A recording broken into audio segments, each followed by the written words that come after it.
Oke. Terus teori kedua, hulul sudah ya, anak al-haq sudah, sekarang teori ketiga, Nur Muhammad. Jadi Nur Muhammad itu, ini kalau bahasa lainnya namanya Muhammad yang spiritual, makhluk pertama yang melimpah dari Allah. Ya disebutnya Muhammad oleh para wali, cahaya Muhammad. Dan inilah sumber segala pengetahuan, sumber segala makrifat, sumbernya cahaya yang melimpah. Dalam diri setiap makhluk ada kandungan nurnya masing-masing. Semakin dia jauh dari pusatnya cahaya, ya semakin redup sinarnya. Jadi sinar ini namanya Nur Muhammad. Cahaya ini diwarisi para nabi, dibawa para wali, dilanjutkan para ulama. Dalam dirimu juga ada, cuma intensitasnya mungkin tidak besar. Ya besarkan sendiri. Dengan cara apa? Mendekati cahaya. Bahkan kalau kamu bisa bersatu dengan Nur Muhammad, disitulah kamu mengalami hulul. Karena tidak mungkin kamu mencapai Nur Muhammad kalau masih terkungkung oleh nasut, sifat kemanusiaan. Jadi cahaya yang tadi Allah bilang wa nafakha fihi min ruhi dalam dirimu, wujudnya apa? Nur Muhammad. Yang inilah nanti ketika dia hidup, dia kompatibel sama Allah sehingga Allah bisa masuk ketika dia hidup dalam dirimu. Jadi ini yang dibawa oleh para nabi. Para nabi nurnya pasti besar, diwaris-wariskan terus dari para nabi terakhir Nabi Muhammad. Nah, Nur Muhammad ini sifatnya sangat spiritual. Oleh karena itu katanya Ibnu Arabi, manifestasi dari Nur Muhammad sebenarnya yang lebih sempurna ada pada Nabi Isa.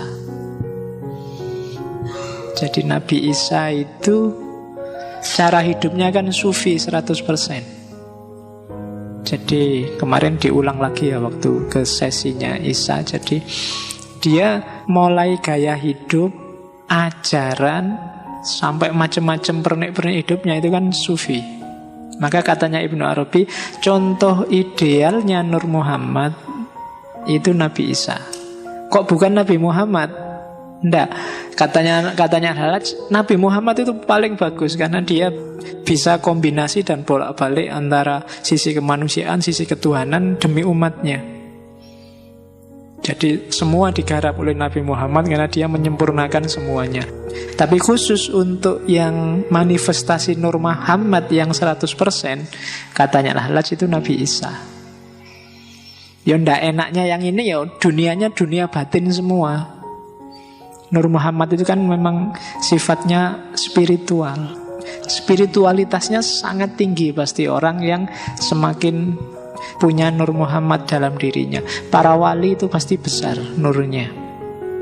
Nah, Nabi Muhammad juga paling besar, tapi dia juga turun kembali ke dunia, kemudian ngopeni umatnya, kadang-kadang harus ngurusi politik, jadi dimaksimalkan semuanya. Tapi kalau Isa ini batinnya saja, maka idolanya Al-Halaj itu Nabi Isa untuk urusan Nur Muhammad. Meskipun namanya sebenarnya nama Muhammad. Nah ini termasuk yang kamu ulang di rekaman.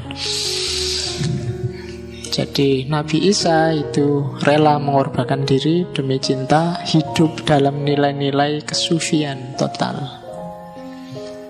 Oke, jadi kalau hidupmu ingin mencapai hulul tadi, mencapai puncak pengalaman ketuhanan, jangkaulah Nur Muhammad. Tadi saya bilang kan, ilmu itu cahaya, hidupmu itu dituntun oleh cahaya. Cahaya itu nanti puncaknya ya Nur Muhammad. Jadi kayak gini loh, kalau kamu ikuti kebenaran, kamu akan selangkah lebih dekat dengan Nur Muhammad.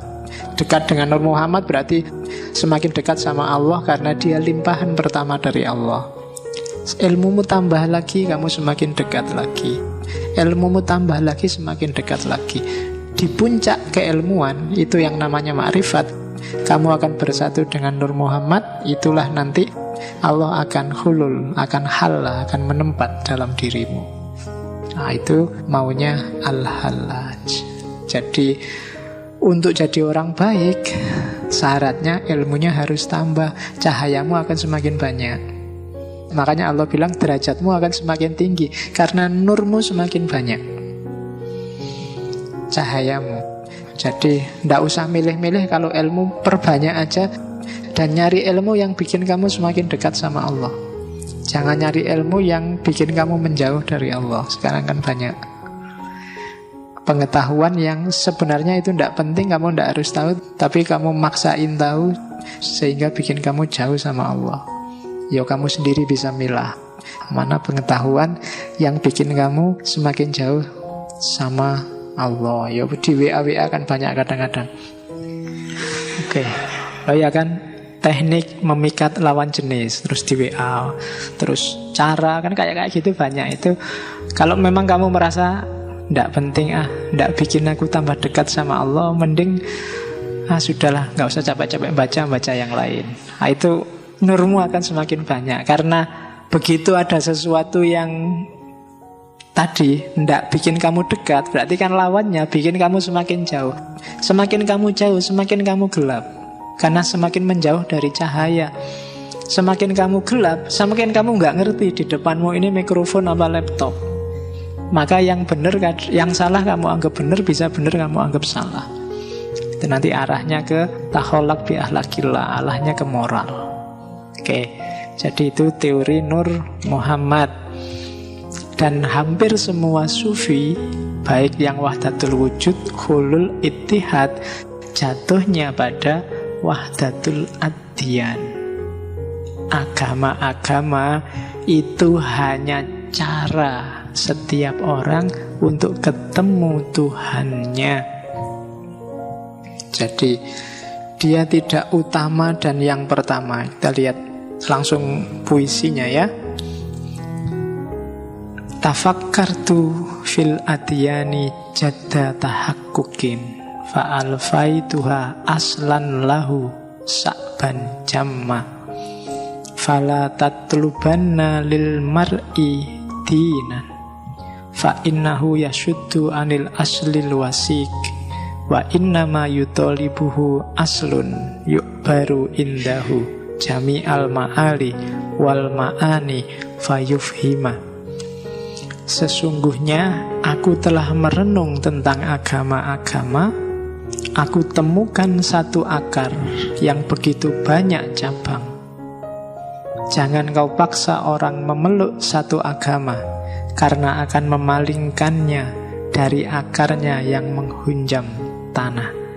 Biarlah dia mencari akarnya. Akar itu akan menyingkap seluruh keanggunan dan sejuta makna. Lalu dia akan memahaminya. Balik ke sini. Katanya Al-Hallaj, agama itu skenarionya Allah. Kalian sudah diskenario untuk jadi muslim.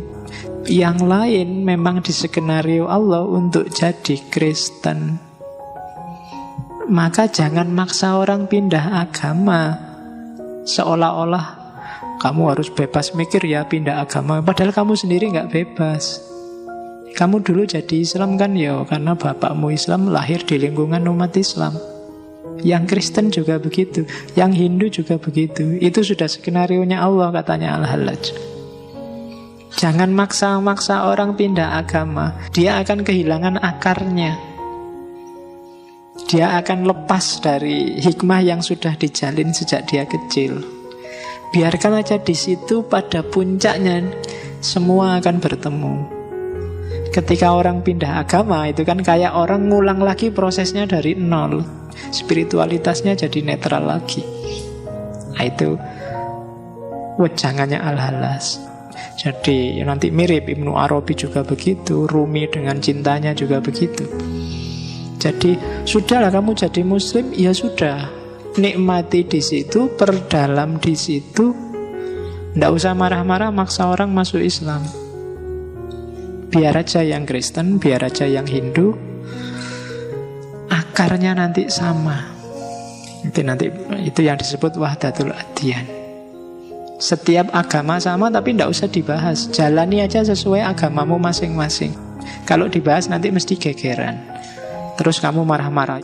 mereka. Ya enggak, ya Islam yang paling benar. Iya, Islam paling benar, makanya jadi Islam yang benar, kan gitu aja. Jadi enggak harus rame, enggak harus ngotot. Jalankan aja sesuai akarmu masing-masing. Itu skenarionya Allah. Terus ini yang kontroversial. Tafsirnya Al-Hallaj terhadap iblis dan Fir'aun.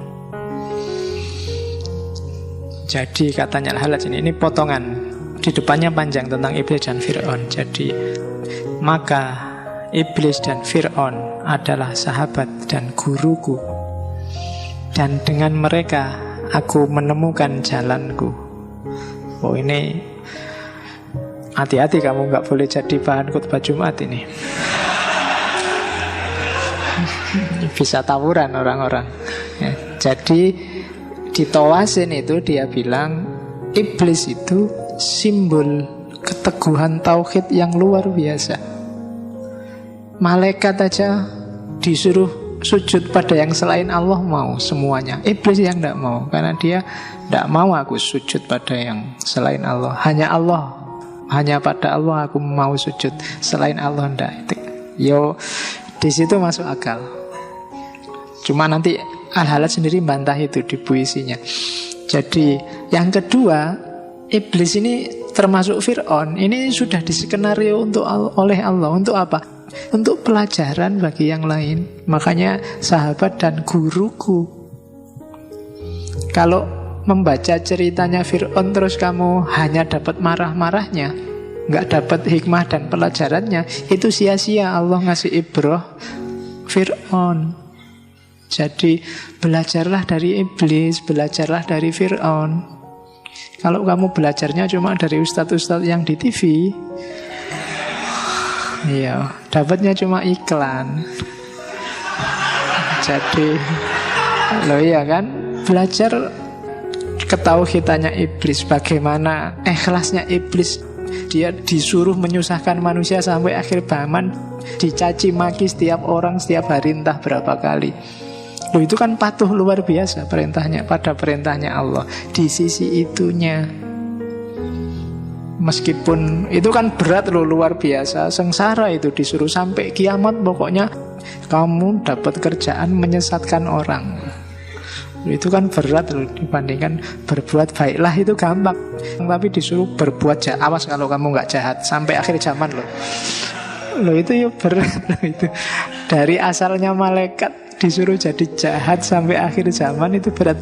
Tapi karena Allah yang nyuruh, ya ayo. Itu di sisi itunya. Katanya Al-Hallaj, ya di situ iblis harus jadi guru bagimu. Ya segala hal sebenarnya kan harus kamu jadikan guru, kamu ambil hikmah, kamu ambil pelajarannya. Termasuk dari iblis, dari Fir'aun, dari PKI, dari apa. Banyak pelajaran yang bisa kamu ambil. Oke, meskipun kemudian ada cerita. Jadi waktu dia mau dieksekusi, Al-Hallaj sendiri cerita. Jadi waktu dia mau digantung, iblis itu datang. Katanya iblis, kok ndak adil ya? Sebenarnya engkau kan kayak aku. Engkau bilang ana al-haq, aku juga bilang aku satu-satunya kebenaran. Kan sama. Lah kok kamu disayangi Allah, aku enggak? Lah kok kamu jadi wali, aku malah jadi iblis? Katanya Al-Hallaj, enggak. Aku dan engkau sama-sama mengakukan diri masing-masing, sama-sama bilang ana. Tapi waktu bilang ana, engkau masih melihat dirimu. Sementara waktu aku bilang aku, ya aku ndak ada sudah. Aku ndak lihat diriku sama sekali, aku sudah hilang.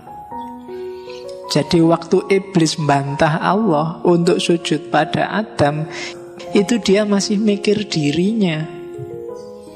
Akunya iblis masih ada. Maka lahirnya jadi sombong. Makanya ilustrasinya Al-Quran ke iblis itu kan kesombongan. Bahwa engkau menciptakan dia dari tanah, sementara aku dari api. Masih ada akunya. Katanya Al-Hallaj, salahmu di situ, please. Kan gitu. Ya. Ya kan namanya iblis yang nyeluk iblis. Jadi sementara kalau aku, waktu aku bilang anak al-haq, itu aku sudah nggak nganggap diriku ada, sama sekali nggak ada, egoku sudah hilang. Itu yang jadi kebalikannya. Aku disayang Allah, engkau dikutuk oleh Allah. Jadi akunya, salahnya Fir'aun juga begitu. Karena dia bilang anak al-haq, podo kayak al-halaj. Dia bilang aku Tuhan kan, mirip-mirip aja kayak al-halaj. Tapi akunya kelihatan, egonya yang akunya lebih besar, bukan Tuhannya, bukan al-haqnya. Kebalikannya al-halaj. Begitu dia bilang anak al-haq, anaknya sudah nggak ada, al-halajnya nggak ada, yang ada tinggal Tuhannya. Nah itu problemnya di situ, katanya al-halaj. Jadi sebelum dia dieksekusi, dia masih ngobrol dulu sama iblis. Ya, saat mau digantung. Karena ada banyak cerita ketika itu kan saya bilang tadi, dia nunggu 1 hari, dia dieksekusinya lama, dirajam. Itu beberapa momen dia sempat dialog sama sahabat-sahabatnya, termasuk para sufi. Oke, bahkan gurunya sendiri Junaid mengingatkan, al-halaj, agak kompromi dikit lah, jangan kaku-kaku. Kalau kamu kaku, nasibnya kayak Sokrates kemarin, akhirnya kamu dieksekusi loh. Tapi al-halaj sudah membayangkan resiko itu. Maka dia bilang, wa in kutiltu au sulibtu au kutiat yadaya wa rijlaya lama roja'tu andakwaya. Meskipun aku dibunuh atau disalib atau dipotong-potong kedua tanganku dan kakiku, aku tidak akan mundur dari yang aku dakwahkan. Nah, kalimatnya itu pas, karena pada akhirnya dia juga dibunuh, juga disalib, juga dipotong-potong tangan dan kakinya. Karena memang dia mungkin sudah membayangkan ceritanya akan seperti itu. Para wali kan biasanya begitu. Ghazali aja kan dulu tak ceritain gimana dia ngerti bahwa sebentar lagi aku meninggal, maka adiknya suruh beliin kain kafan, terus dia mandi sendiri, pakai kain kafan sendiri, terus berbaring dan meninggal. Loh ya, kalau iya, Ghazali itu begitu meninggalnya. Jadi dia sudah siap-siap ngerti, sudah mau dipanggil. Oke, kalau di Jawa kemarin kan ada Ronggo Warsito yang bisa meramal pas kapan dia meninggal.